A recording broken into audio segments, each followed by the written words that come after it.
Welcome back to Tech Tips with Flyboys. Today we have removed a D-3000 magneto off of this Piper Lance with a Lycoming IO540 engine, and we are going to replace it with a ElectroAir electronic ignition system. So we are going to place this ElectroAir magneto timing housing. This unit is the EA25000. We are going to get it set up for installation on the back side of the engine. We already have our propeller timed for top dead center. Now we're going to get the timing housing set up so we can install it in the back of the engine. I've already removed the 4 screws from the back of the cover for demonstration purposes here in a second, but we are going to take our timing pin, which is a pop rivet that comes in the gasket kit. We're going to install this in the timing housing. Before we do that, we first have to determine what the directional rotation is of the unit so that we can time it correctly.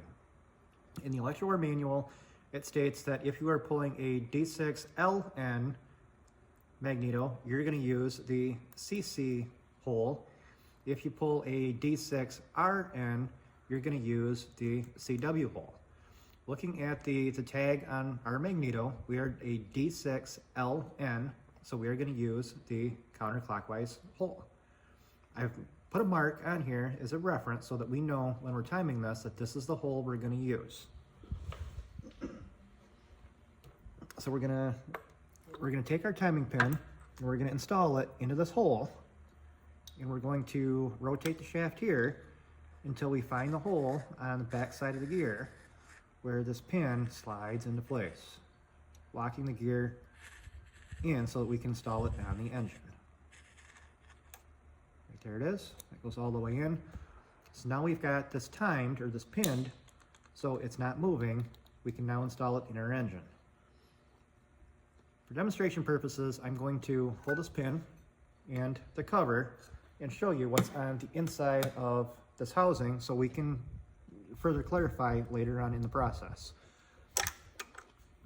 So in here, you've got a drive gear and an idler gear.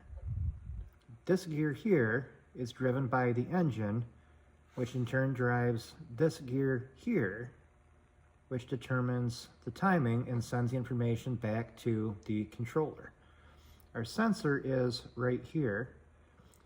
So one of the things I've done is I have taken and I have put an arrow right there as to what direction this moves so that we can make sure that we have the proper timing. When we're timing it, we pass the flat spot first, and then we get to our reference point, which is 11 teeth past here. So we pass the flat, we count 11 teeth, and we mark the 11th and 12th tooth. We want to set the center of that sensor on the trailing edge of the 11th tooth. So once we install this pin and we install it in the back of the engine, there is some natural gear lash in the engine. So we're going to take that out, but we also want to make sure that we take the lash out here, even with the pin in place. So if I put the cover back on, hold it in place, and I put the timing pin in, you can see there is still some movement between the gear. That can actually equate up to about 1.5 degrees, almost 2 degrees of rotation or movement inside this case, which is why it's very important not only to have the gear lash out of the engine, but also have this set correctly so that we are timed true. So now that we've covered that, now let's get this thing set up and we'll install it on the back of the engine. So now I've got the cover back reinstalled with 2 screws, and I've got the timing pin in place. Now let's get ready to install this in the engine.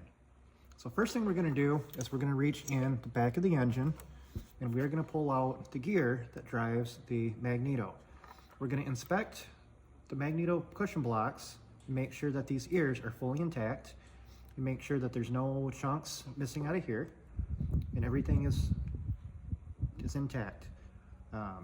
You also want to make sure that these are not super solid. There is a little bit of a cushion to them. If they've been too old, you won't have the natural cushion, so it could potentially eat up some of your magneto parts, or in this case, chew up some of the teeth.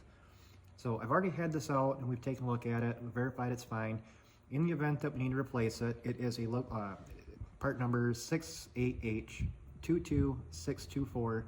But as always, verify it against your maintenance manual to make sure you've got the right part when you install this part.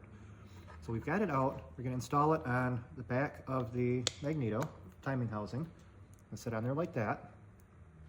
Now we're going to put it in the back of the engine.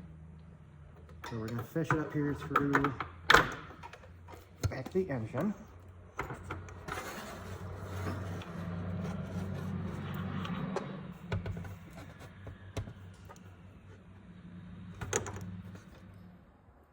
So now that we've got our magneto timing housing in the area and our pin in place,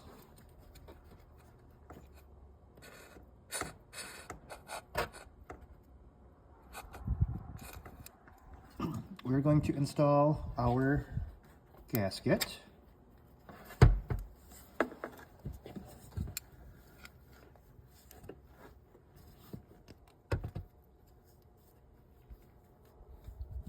We are going to pin it in the engine.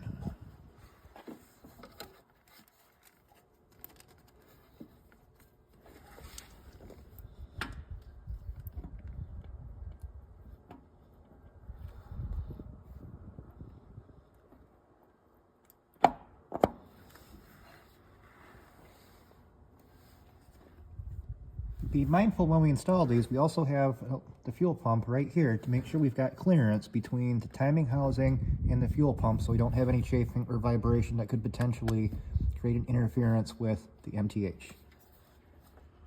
So now that we've got that set in place, we're going to use our timing blocks.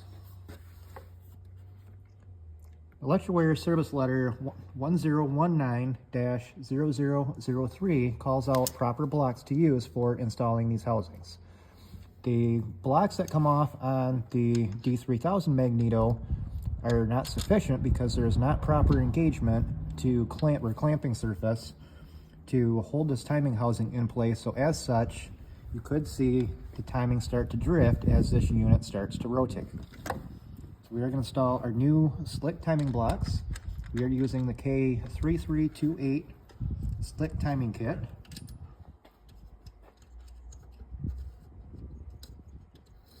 And we're going to install our lock washer.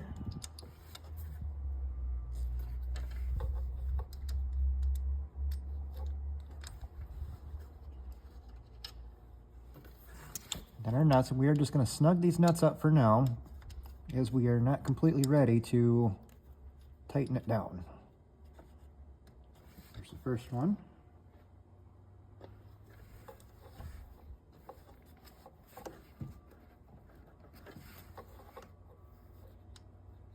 And here's the second one.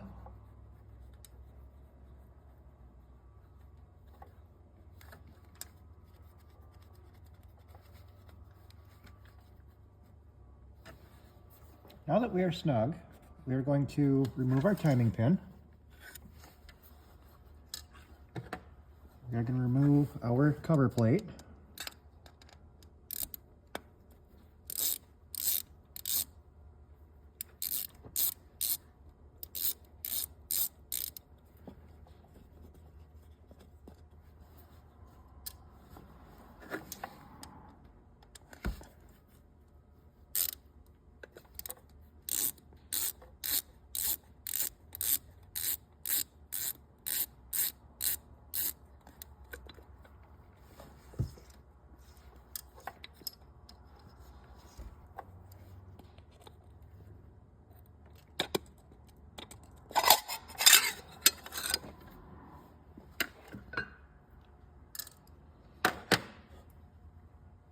We're going to take a work light.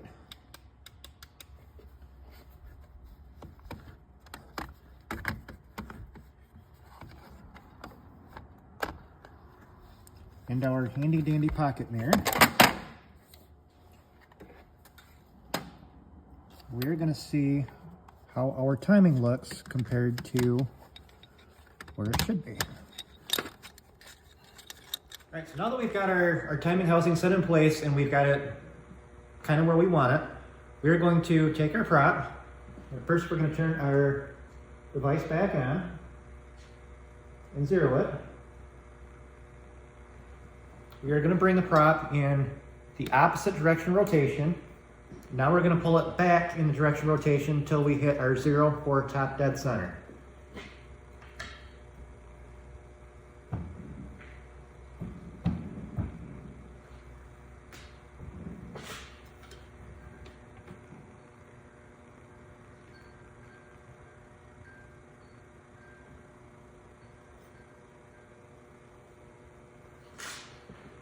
When we do this, we always want to go in the direction of rotation.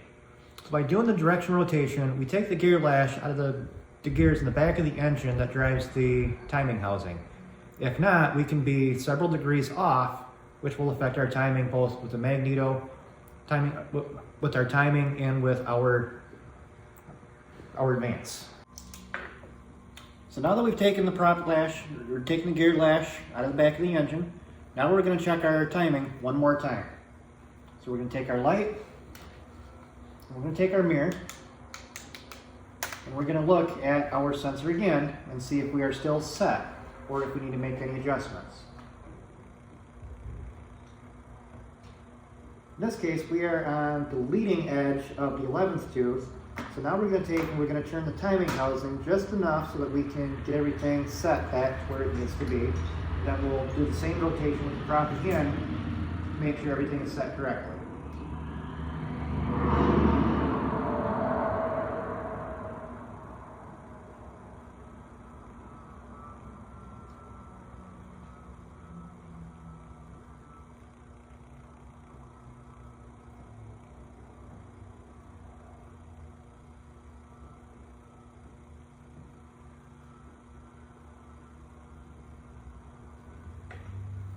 Now that we've made the adjustment, we're going to move the prop one more time and see if we took care of that problem. So now we should be truly timed.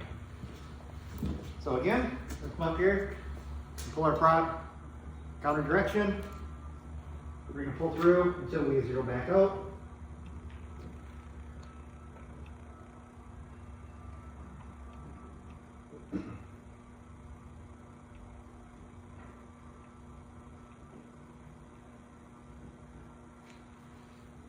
So now we are zero back out and our prop is going in the direction of rotation. If you go too far, always bring that prop back and then keep going in the direction of rotation to make sure all your gear lash is taken out of the back of the engine. So now that we've done that, one more time we're going to take a look and see where our timing is at and see if we're truly timed.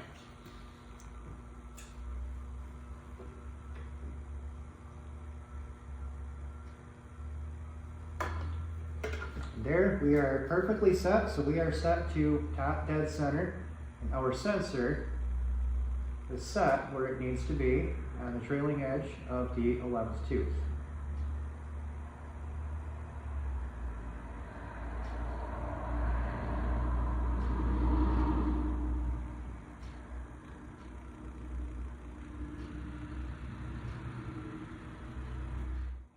So now you've seen how to properly install an EA25000 dual mag timing housing. So just a little recap, make sure your prop is set top dead center, install the pin on either the clockwise or counterclockwise, use the maintenance manual to determine direction of rotation, verify the rotation against the engine. Once you've got everything set, get your timing housing set in place, pull the pin, pull the cover, pull the prop in the counter direction, back into direction rotation, verify your visual that your sensor is set in the correct location, make adjustments where needed, pull the prop back through, make sure everything is set where you need to be, put your cover back on, make sure everything is tightened down, and go on to the next step. If you find this video helpful, give us a thumbs up, give us a comment, let us know if it's working for you, if it's not working for you, and what you would like to see us do in the future. This is Adam from Flyboys Aviation. Good luck and happy flying.